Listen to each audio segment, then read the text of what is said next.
ویسے آپ کو کبھی کال ہے کسی طرف سے سفارش کی کہ اقرار بھائی نون لیگ کے کسی بندے نے کال اقرار بھائی مہربانی کرو, یا پی ٹی آئی کے بھی تھوڑا؟ نہیں اس طرح سے تو خیر نہیں, چونکہ میں ایک تو سیاسی نوعیت کا پروگرام نہیں کرتا, تو نارملی پروگرامس کو والوں شاید زیادہ یہ ہوتا ہے, لیکن اس طرح کے حوالے سے سیاسی کارکنان یا رہنماؤں کی طرف سے کہیں اور سے آپ کو میسج کال آپ جا کے جی مہربانی کریں وہ ماضی میں آتا ہے. اچھا ماضی میں ایسا طرح.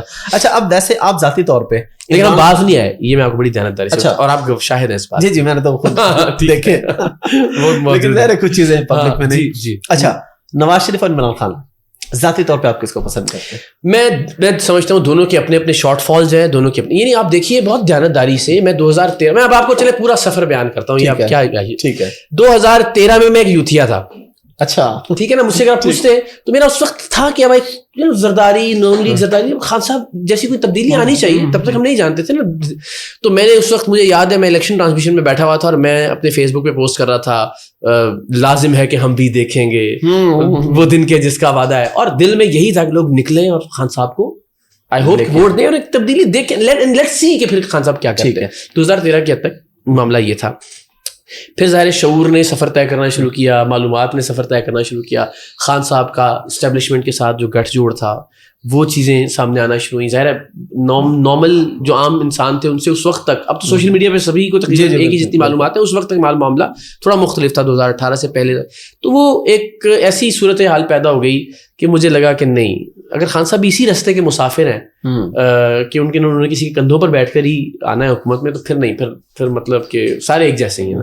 تو تب تک میں تھوڑا سا متنفر ہو چکا تھا 2018 کے انتخابات تک. اور اس کی ایک وجہ یہ بھی تھی کہ اس سے پہلے پیپلز پارٹی کے دور کی نسبت نون لیگ کا دور بڑا اچھا لگتا تھا ہمیں. پی آئی اے بہت بہتر ہو گئی تھی, ریلوے بہت بہتر کر دیا تھا, ڈالر کا ریٹ مجھے یاد 103 روپے پر میں نے ڈالر خریدا ہوا ہے غالباً, 125 روپے کا شاید 35 روپے کا پاؤنڈ خریدا ہوا ہے. تو وہ ہم جب ٹریول کرتے تھے باہر, ہماری ذاتی لوڈ شیڈنگ ختم ہو گئی. سب سے امپورٹنٹ نواز شریف صاحب کے دور میں کراچی کا امن, راحیل شریف صاحب تھے اور ان کے جو رینجرز نے آپریشن کیا, تو ہم نے سر دیکھے نا اپنی زندگی میں اپنے تبدیلی دیکھی, تو ہمیں نواز شریف صاحب ٹھیک لگنا شروع ہو گئے. اور یہاں پہ چونکہ اسٹیبلشمنٹ اور یہ گٹھ جوڑ والا معاملہ شروع ہو گیا تھا, اور تو وہ ہمیں پھر یہ ذرا دل سے اترنا شروع ہو گیا معاملہ. تو اس یعنی 2018 کے تک میرا تھوڑا سا ٹلٹ, یعنی آپ مجھ سے اس وقت بھی اگر پوچھتے کہ کیا یہ فرشتے ہیں, میں کہتا نہیں یہ خامیاں, یہ وجہ کچھ آپ کو بہتر نواز شریف صاحب کی طرف ہونا شروع ہو گیا. اس کے بعد خان صاحب حکومت میں آئے, ہم نے دل سے زیرو کر دیا بیلنس کہ بھائی لیٹس سی جو بھی ہوگا. آپ نے دیکھ ہی لیا, چونکہ نواز شریف کا دور ذرا کمپیریٹیولی بیٹر تھا اور اس میں مشکلات آنا شروع ہوئی, تو ایون بہت سارے تحریک انصاف کے ورکرز بھی متنفر ہونا شروع ہو گئے. تو ہم تو تنقید کرتے تھے اور ہمارا کام تھا, تنقید آہستہ آہستہ بڑھتی چلی گئی. اور پھر جب یہ خان صاحب کو تحریک عدم اعتماد کے ذریعے نکالا گیا, تو اس وقت تک یعنی میرا یہی اوپینین تھا کہ اب چونکہ آپ کو نکال دیا گیا تو یہ برے ہو گئے, اور اس سے پہلے ٹھیک تھے, بہت اچھے تھے. اس سے پہلے ہم ان کو کہتے تھے کہ ان کو سیاسی رول پلے نہیں کرنا چاہیے, تو آپ ہمیں غدار کہتے تھے, گالیاں دیتے تھے. اس کو تو ہم یہیں سے کنٹینیو کرتے ہیں, تھوڑا سا یہاں پہ یہ ایڈ کر دیں کہ آپ کے خیال میں اسٹیبلشمنٹ کا یہ کردار ٹھیک ہے کسی طریقے سے کسی کو نکال دیں؟ میں تو ابتدا سے عرض کروں نا کہ سیاست میں اسٹیبلشمنٹ کا کردار کسی صورت میں, کسی حالت میں, اس کا کوئی جواز نہیں ہے, وہ ہر اعتبار سے غلط ہے. یعنی اس کا کوئی تک نہیں ہے کہ آپ کوئی بھی سچویشن ہو. یعنی خان صاحب کو جس طرح نکالا گیا اس کی آپ مذمت کرتے ہیں؟